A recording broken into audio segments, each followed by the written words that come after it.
toutes et à tous, je m'appelle Sana Bouadadi, ça fait 4 ans que je fais du théâtre avec Zartprod et aujourd'hui on va discuter par rapport au livre de Dounia Hadni, L'Ahchouma, aux éditions Albin Michel. Dépourvues de mots pour les nommer, comment ces choses peuvent-elles exister pour nous? Elles sont forcément reléguées à la clandestinité, à l'Ahchouma et au danger. La sexualité, empêchée, reniée, avortée, et voilà que tu t'excuses pour la moindre idée, pulsion, émotion qui te traverse. Rzerti, tu t'es gâché. Combien de fois ai-je entendu cela? Combien de fois me suis-je approprié ce mot? Tout d'abord, ce qui m'a marqué avec cette rencontre auprès de Dounia Hadni, c'est premièrement la manière dont elle raconte son histoire. C'est quelque chose de très franc, sans filtre. Ça raconte vraiment ce qu'est l'immigration en fait. L'immigration, c'est pas juste aller d'un point A à un point B, c'est beaucoup plus que ça. C'est un choc des mentalités, un choc des cultures, un changement radical.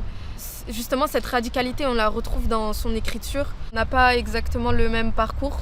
Faisant partie de la deuxième génération des immigrés venant du Maroc, c'est vrai que j'ai subi un peu ce choc culturel. Là, il y a une vraie différence entre la maison et l'extérieur, mais je trouve que ça fait une beauté, et ça a une beauté et ça a une force qui justement nous démarque des autres. C'est vrai que des fois ça peut faire un choc, notamment durant l'adolescence. On n'a pas forcément les mêmes références culturelles, musicales, etc. On n'a pas forcément les mêmes pratiques aussi. Moi je l'ai remarqué surtout quand je suis arrivée au lycée du coup. Je trouve qu'il faut un temps pour l'accepter parce que des fois on peut rejeter une partie ou l'autre de nous-mêmes, c'est-à-dire la culture occidentale et française, mais aussi la culture marocaine et musulmane. Je pense que des fois c'est compliqué, mais que l'acceptation de ce qu'on est, c'est-à-dire français et marocain, c'est très important. C'est ce qui nous permet d'aboutir à l'acceptation de soi entièrement. Voilà.